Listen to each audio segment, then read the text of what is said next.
je suis sénégalais, je suis né à Dakar de parents issus du monde rural, notamment Mbadakhoune, département Guinguinéo. Ma yaroo foofu màggee foofu am bac en 2004 lycée Parcelles Assainies bac S2 intégré Université de Dakar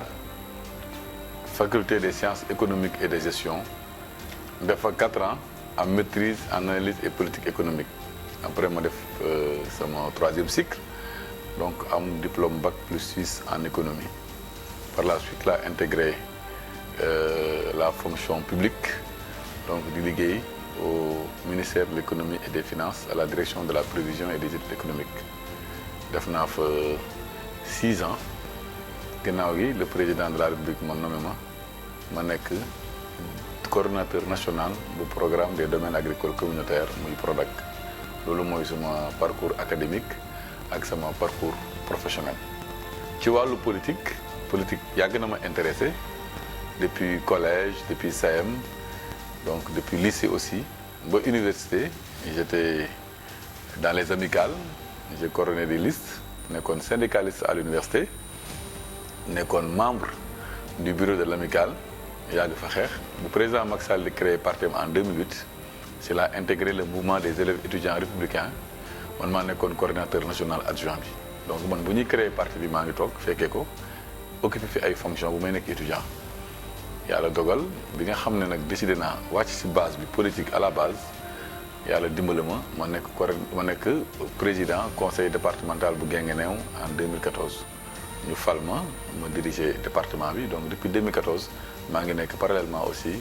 le président du conseil départemental de Guinguinéo ci parti bi maa ngi bokk ci kuréel bu ñuy woowee task force républicaine composée de 30 membres que le président a choisi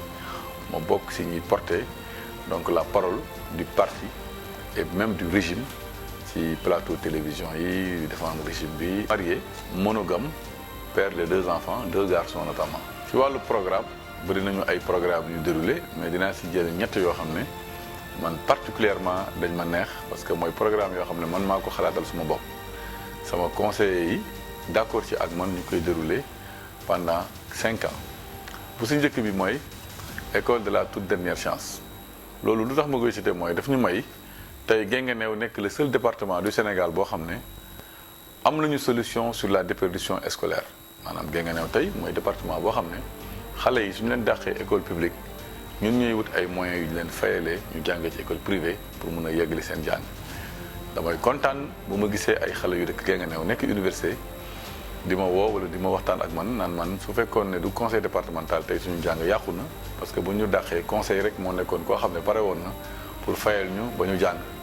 ndax suñu parents yi très souvent amuñu woon moyens yi ñu ko defalee dama ci kontaan su ma gisee ay xale yoo xam ne tey am nañu liggéey parce que bu ñu ko démarré depuis 2014 la woon ou 2015 donc 6 ans après soo gisee ay xale yoo xam ne am nañ ci bac ba dem université ba am ci diplôme bay liggéey tey ñenn ñi di jàngale ñëw duñu reconnaître loolu day nekk fierté moo tax ma koy citer comme exemple. beneen bi aussi ñun ñoo rendre accessible l'échographie en monde rural échographie dëkk àll yi dañ ko doon xam rek dañ ko doon dégg rek mosuñu ko gis wala suñu ko gisaan dañ doon def ay kilomètres dem ba Kaolack wala biir commune Guinguinéo pour am ko tey soo demee ay dëkk yu mel ni ay Mbos dëkk yu mel ni ay Mbadakhoune dëkk yu mel ni ay Warjaxal dëkk yu mel ni ay Ngélu dëkk yu mel ni ay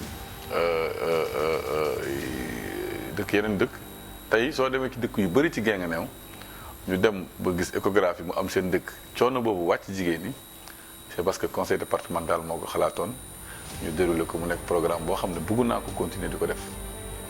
ñetteeli programme boo xam ne bëgg naa ko citer aussi mooy programme bu modernisation des maternités yi nga xam ne aussi ñun ñoo ko xalaat ndax dañoo gisoon ne ci dëkk àll yi suñu maternité yi ni ñuy mel méngoowul ak jamono mais ñu xalaat suñu conseil yi ne dañoo war a méngale suñu maternité yi ak li xew ci ville yi dama ci kontaan su ma demee ba gis ay jigéen yuy naan vraiment équipement yi nekk suñu maternité yi duñ ko doon sax gis ay Kaolack suñu évacuation wala dara loolu aussi ça m'a fait satisfaction donc programme yooyu daal la ñu bëgg continuer gën ko bëral mu mën a yegg ci département bi yëpp muy mel ni échographie muy mel ni maternité mais wàllu njàng xale yi aussi programme bi bëgg nañ ko continuer incha allah suñu wàllu programme mais dinañ ko réformer am na lu am solo loo xam ne bëgg nañ ko ci intégrer lu mel ni un programme de préparation au concours administratif parce que gis nañu ne Guinguinéo bëri na ay xale yoo xam ne dañuy am bac ñëw université du dox ñu dellu si waat Guinguinéo toog di xaar concours mais chaque fois suñ ko defee duñu jàll parce qu'ils n'ont pas été préparés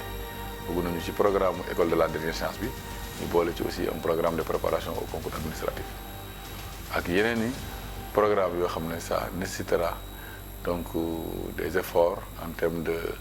voilà yeneen programme yoo xam ne bëgg nañ ko mettre en œuvre te peut-être temps bi may ñu expliquer ko mais ci campagne bi dinañu am occasion expliquer population bi ñu mën a xam. yooyu mooy programme yi nga xam ne jotoon nañ ko dérouler li ñuy wax mooy incha allah bu neexee yàlla dinañu continuer programme mise à disposition de maternité suñu ambition mooy ci juróomi at ñu jëm ñu fexe ba dëkk yu mag yépp nekk département Guinguinéo te am poste de santé ñoom seen bopp ñu mun a am échographie loolu lu mun nekk la et je m'engage à le faire durant les 5 années à venir affaire école de la dernière chance bi ma leen wax sànq dañ koy mainteniraat waaye programme bi dañ koy réformer nuñ koy réformer mooy dañ ciy intégrer benn volet bu tudd volet préparation au concours administratif parce que gis nañ ne am na ay xale yoo xam ne dañuy jàng am maîtrise dellu su Guinguinéo concours bu ñëw ñu def ko mais ils n'ont pas été suffisamment préparés dinañ leen offrir ay opportunités chaque week-end peut-être en fonction de le temps disponible ñuy subir ay séances de formation aux préparations des concours administratifs yi mun a yokk cette chance pour admis ci concours comme ni ko doomu ñi am xaalis yi di ko defee fii ci Dakar parce que xam nañu comment ça marche avec les concours loolu aussi benn programme bu am solo la pour Guinguinéo dans la commune am nañu programme bu ambitieux pour ñu bëgg a mettre en place avec un secteur privé déjà identifié ñu ngi wax ne bëgg nañ fa def un cœur de ville boo xam ne lépp lu nit war a mën a jëlee Kaolack en terme de dëkkinuwaay bu neex ci xale yi ci mag yi ci sportif yi ci ndaw yi ñu mën ko fekk Guinguinéo loolu aussi suñu yéene la bu baax bu ñu bëgg a def ci wàllu économie toujours gis nañu luuma Guinguinéo war na changer xar kanam on s'engage changer luuma bi fi ñuy defee luuma ci 5 ans yi ñu ñëw dina différent bu baax ak fi ñu koy defee tey te su ma ko waxee war nañ ko mën a jàpp war nañ ko mën a gëm parce que am na lu ñu def ci éducation am na lu ñu def ci santé comme ni ñu ko waxee woon